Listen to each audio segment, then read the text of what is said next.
हुमैरा असगर आखिर कई माह के इंतजार के बाद इस वक्त अपनी आखिरी आराम गाह में मौजूद हैं, लेकिन उनके केस ने एक नया रुख इख्तियार कर लिया है। उसमें क्या नया मोड़ आया है? घर वालों ने तो केस को परसू करने से इनकार कर दिया था।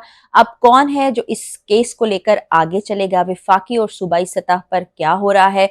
कल मैंने आपको एक दरखास्त के बारे में बताया था जिसमें ये कहा गया कि है, उसका क्या बना वो भी आपको बताऊंगी। एक टैक्सी ड्राइवर जो कि ऑनलाइन टैक्सी चलाता था, हुमैरा को अक्सर कहीं लाना ले जाना हो वो आता था, उसने क्या कहा है और हुमैरा ने अगस्त 2024 में किसके खिलाफ एफआईए में क्या दरखास्त दी थी, ये तमाम तर तफसीलात आज की वीडियो में मैं आपको बताने जा रही हूँ। और एक तासुर जो सबके जहनों में बन रहा था इस वक्त, ये वो केस है जिसने पाकिस्तान में रहने वाले बल्कि दुनिया भर में लोगों को हैरान, परेशान और तकलीफ में मुब्तला कर दिया है, दहला के रखा है। वो जानना चाहते हैं कि आगे क्या होगा और क्या पता चल सकेगा कि क्या हुआ था हुमैरा के साथ। तो इस वक्त वफाकी और सूबाई जो एजेंसीज है वो हरकत में आ चुकी हैं, इदारे इस काम पे लग चुके हैं और हुमैरा को ऐसा महसूस हो रहा है कि इंसाफ मिलकर रहेगा। उसके साथ जो ज्यादती हुई, जुल्म हुआ, उसकी तबई थी या क्या वजह बनी, वो तमाम हकीकत खुलकर सामने आ जाएगी। तो कल मॉडल टाउन में उनकी आखिरी आराम गाह में उनको सुपुर्द खाक कर दिया गया। वहाँ पर उनके वालिद, भाई, चचा और कुछ करीबी लोग मौजूद थे और डायरेक्ट उनको वहीं मॉडल टाउन कब्रिस्तान ले जाया गया और इस वक्त वो अपनी आखिरी आराम गाह में मौजूद हैं। वालिद का बयान भी आपने सुन लिया होगा। वालिद और भाई बड़ी सख्ती से बात करते नजर आए। भाई की भी गुफ्तगू आपको सुनवाई थी। वालिद भी इस वक्त सोशल मीडिया पर बात कर रहे हैं। यहाँ पर बड़े अहम नुक्ते सामने आए हैं जो आज की वीडियो में मैंने शामिल किए हैं। सबसे पहले तो आपको बताऊं कि ये बहुत हाई प्रोफाइल केस बन गया है। हर शख्स इसके बारे में जानना चाहता है, बात कर रहे हैं लोग, जहां भी चले जाएं वहां पर बात हो रही है। घरों में, किसी रेस्टोरेंट में लोग जानना चाहते हैं कि आखिर हुआ क्या। ऐसा कोई केस मैंने अपनी जिंदगी में नहीं देखा जहां 10 महीने तक किसी को पता ही ना चल सका कि एक इंसान इस दुनिया से चला गया। तो इस वक्त विफाकी सतह पर भी इस केस को इन्वेस्टिगेट किया जा रहा है। इदारे हरकत में आ गए हैं, उनका राब्ता सूबाई हुकूमत से हो गया है।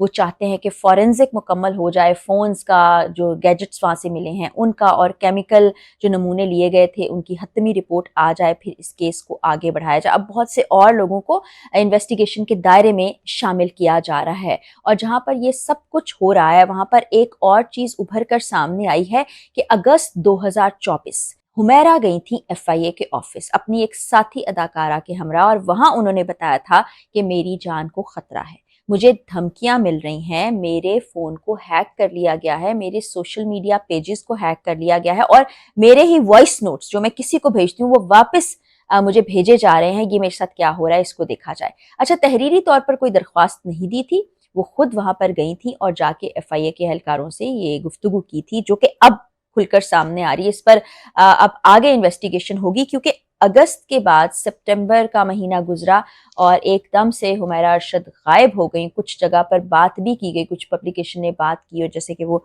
स्टाइलिस्ट का हमने जिक्र किया था लेकिन उस पर तवज्जो नहीं दी गई। और फिर 10 महीने गुजरने के बाद जिस हालत में हुमैरा को देखा गया और जैसे उसका जिस्म मौजूद था वो बहुत ही दहला देने वाली बात है। अब ये धमकियां किसकी जानिब से दी गई, किसने फ़ोन को हैक किया था, किसने सोशल मीडिया को हैक किया था, वो तमाम तफसीलात भी अब जो विफाकी इदारे हैं उन तक पहुंचेगी और इन्वेस्टिगेशन आगे बढ़ेगी। फिर एक और अहम चीज़ सामने आई है, जो टैक्सी ड्राइवर थे ऑनलाइन टैक्सी सर्विस के, उनसे हुमैरा ने कहा कि आप पर्सनली मेरे साथ काम कर लें कि मैं आपको कॉल किया करूंगी तो आप आ जाया करें, मुझे कुछ कामों के लिए जाना होता है तो हम आपस में जो भी उस दिन का फेयर बनेगा हम वो तय कर लिया करेंगे। तो वो भी सामने आए हैं, उनसे भी बातचीत हुई है और कभी इम्कान है कि उनको भी इन्वेस्टिगेशन में शामिल किया जाए। उनका ये कहना था कि 10 से 15 रोज़ के बाद मुझसे राबिता वो करती थी।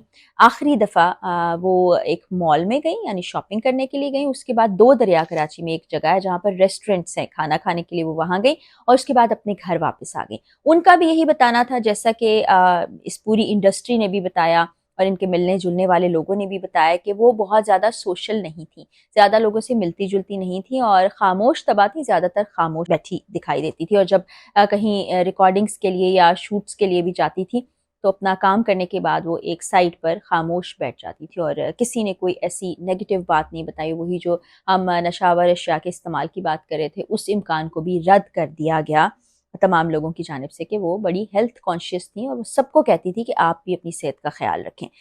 یہاں پر میں ان کے بھائی، والد، والدہ اور بھابھی کا بھی تذکرہ ضرور کروں گی، لیکن ایک اپلیکیشن جو کل میں نے آپ کو بتایا تھا اور میں نے کہا تھا کہ ایسا نہیں لگتا کہ وہ حقائق پر مبنی ہے، اور ایسا ہی ہوا کہ اس اپلیکیشن کو رد کر دیا گیا جو وزیر اعظم پورٹل پر ایک خاتون ڈاکٹر نے بھجوائی تھی۔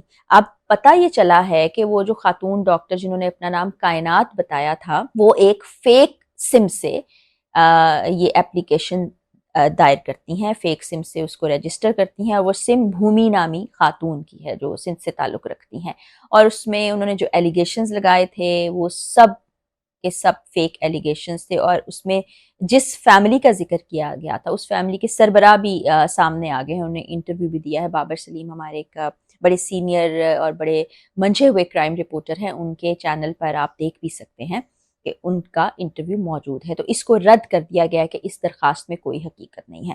اب ہم آ جاتے ہیں حمیرہ کے اہل خانہ کی جانب۔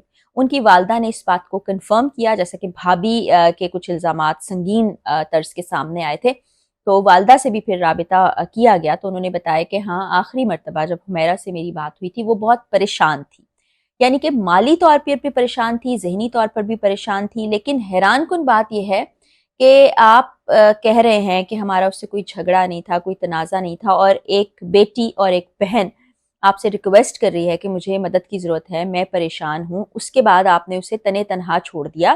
اگر اس کا فون بند ہو گیا، وہ رابطے میں نہیں رہی، تو آپ نے اس سے رابطہ کرنا مناسب ہی نہیں سمجھا۔ 10 ماہ گزر گئے جس میں رمضان بھی، عیدیں بھی، بہت سے موقع، آپ نے سوچا ہی نہیں کہ اس کے ساتھ کیا ہوگا۔ وہ انڈیپینڈنٹ تھی، ٹھیک ہے، بہت سے لوگ انڈیپینڈنٹ ہوتے ہیں، لیکن آپ رابطے میں تو رہتے ہیں۔ یہ کیسا طرز عمل تھا جو ان کے خاندان والوں نے اپنایا؟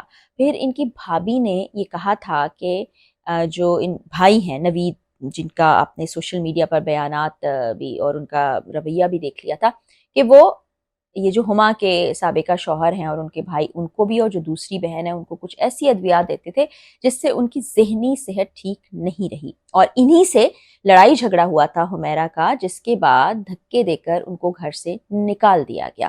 یہ تمام چیزیں بھی اب زیر غور لانی چاہیے، اور ایک اور درخواست سٹی کورٹ میں ایک شہری شاہ زیب کی جانب سے دی گئی ہے، جو میں نے گزشتہ ویڈیو میں بھی آپ کو بتایا تھا۔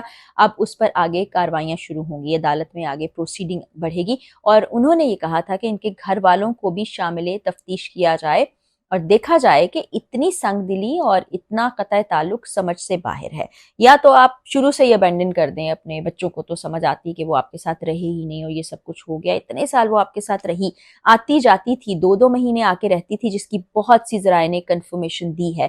اس کے بعد ایک دم اگست میں ایسا ہوتا ہے کہ ایک بڑا جھگڑا جس میں بھائی کا نام آ جانا، اور پھر بھابھی کے الزامات، پھر والدہ کا بیان، پھر جس طرح سے سوشل میڈیا پر والد اور بھائی کا بیان سامنے آ رہا ہے، اور جو ان کی باڈی لینگویج اور جس طرح سے وہ بات کر رہے ہیں، وہ بہت سے سوالات کو بھی جنم دے رہا ہے۔ اور انویسٹیگیشن ہم یہی کہہ رہے تھے ہونی چاہیے، ایک طرح سے تو لگ رہا تھا کہ شاید نہ ہو، لیکن اب حوصلہ افزا خبر یہ ہے کہ صوبائی اور وفاقی ادارے خود اس میں انوالو ہو گئے ہیں اور جاننا چاہتے ہیں کہ آخر اس کے پیچھے کیا ہوا ہوگا۔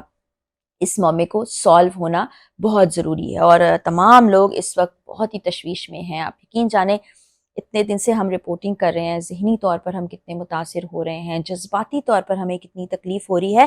تو وہ والدہ جس کی اولاد تھی، اور والد چاہے کتنی بھی ناراضگی ہو، وہ بہن بھائی جن کے ساتھ یہ پروان چڑھی، کیا ان کو دکھ محسوس نہیں ہو رہا؟ کیا ان کو تکلیف محسوس نہیں ہو رہی؟ ایک جان اس دنیا سے چلی گئی ہے، یہ کوئی چھوٹی بات نہیں ہے۔ آپ کے گھر کے کسی کونے میں رکھا ہوا کوئی ڈیکوریشن پیس وہاں سے ہٹ جائے تو آپ کو وہ جگہ خالی لگتی ہے۔